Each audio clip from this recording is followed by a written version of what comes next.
తెలుగుదేశం పార్టీని తిరిగి అధికారంలోకి తీసుకురావడానికి ఒక కులం విపరీత స్థాయిలో శ్రమిస్తోంది.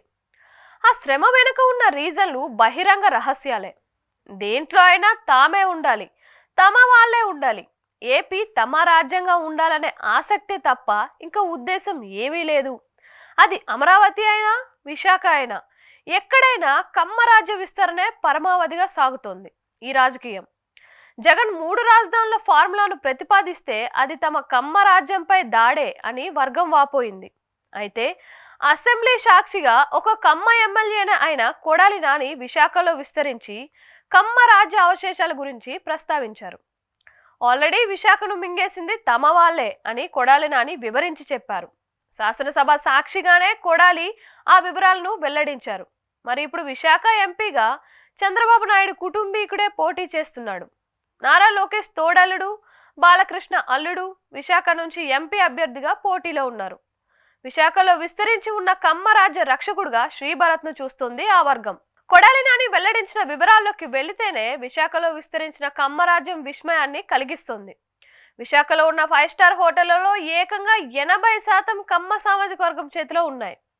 ఆ తరువాత థియేటర్లు మొత్తం ఈ సామాజిక వర్గానివే. 80% థియేటర్లు వీరివేనంటే పరిస్థితి అర్థం చేసుకోవచ్చు. విశాఖ వంటి నగరంలో 5 స్టార్ హోటళ్లు, థియేటర్లు, వీటి విలువ వందల వేల కోట్లు.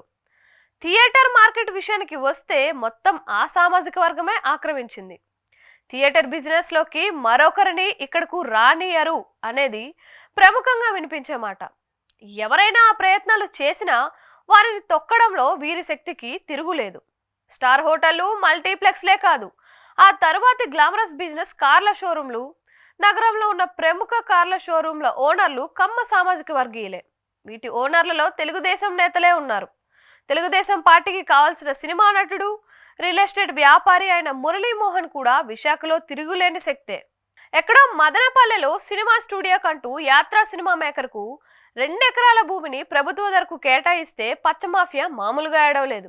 అయితే విశాఖలో 15 ఎకరాల భూమిని రామానాయుడు కుటుంబం పొందితే మాత్రం అదంతా అభివృద్ధే. కమ్మవాళ్లకు చంద్రబాబు నగరాల నడిబొడ్డున భూములను దారాదత్తం చేస్తే అదంతా అభివృద్ధే. విశాఖలో దగ్గుబాటి కుటుంబం ఎకరాల కొద్దీ భూములు పొందిన హైదరాబాద్ నడిబొడ్డున రాఘవేంద్రరావు సినిమా అభివృద్ధికి మల్టీప్లెక్స్ కట్టుకోవడానికి ప్రభుత్వ భూమిని కారు చౌకగా కట్టబెట్టిన కమ్మవాళ్ళు కాబట్టి వారికి పొందే అర్హత ఉన్నట్టు. హోటళ్లు, మల్టీప్లెక్స్లు, ఆ తర్వాత కార్ల షోరూంలు, ఇంకా సినిమా స్టూడియోలే కాదు, హాస్పిటళ్లు కూడా ఈ సామాజిక వర్గం చేతిలోనే ఉన్నాయి విశాఖలో. ఇక గీతం యూనివర్సిటీ భూములు ఆక్రమణలు, ఆ ఆక్రమణల తొలగింపుకు జగన్ ప్రభుత్వం చేసిన ప్రయత్నం, ఇవన్నీ తెలియని సంగతులు ఏమీ కావు.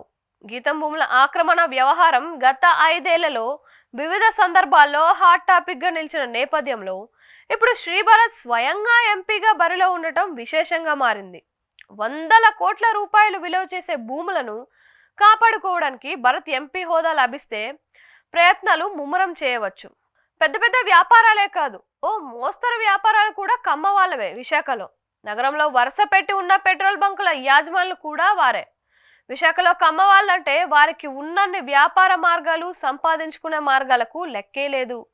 అమరావతి రాజధాని కాకపోయినా విశాఖ రాజధాని అయినా అధికంగా లబ్ధి పొందేది కమ్మ వాళ్ళే అని సభలో కొడాలి నాని ఓపెన్ గా వ్యాఖ్యానించారు. మరి ఇప్పుడు అలా విస్తరించిన కమ్మ రాజ్యానికి రక్షకుడుగా శ్రీభరత్ను చూస్తున్నట్లుగా ఉంది ఆ వర్గం. విజయమ్మ విశాఖ నుంచి పోటీ చేసినప్పుడు ఆమె గెలిస్తే రాయలసీమ వాళ్ళు వచ్చేస్తారనే ప్రచారంలో బెంబేలెత్తించారు. అయితే అసలు లెక్క విశాఖలో ఉన్న కమ్మ రాజ్యానికి ఎలాంటి ఇబ్బంది రానివ్వకూడదు అనే. ఇప్పుడు బొత్స ఝాన్సీరాణి రూపంలో కమ్మ వర్గానికి విశాఖలో గట్టి ప్రతిబంధకం ఎదురవుతుంది. విశాఖను కమ్మ సామాజిక వర్గం అయిన కాడికి వాడుకోవడమే తప్ప ఉత్తరాంధ్రకు చంద్రబాబు ఉద్ధరించింది శూన్యం. ఇలాంటి నేపథ్యంలో శ్రీభరత్ రూపంలో డైరెక్ట్ గా చంద్రబాబు కుటుంబీకుడు స్థానికంగా భూముల వివాదాల్లో ఉన్న అభ్యర్థి బరిలో ఉండడంతో టీడీపీకి అదనపు ప్రతిబంధకంగా మారుతోంది.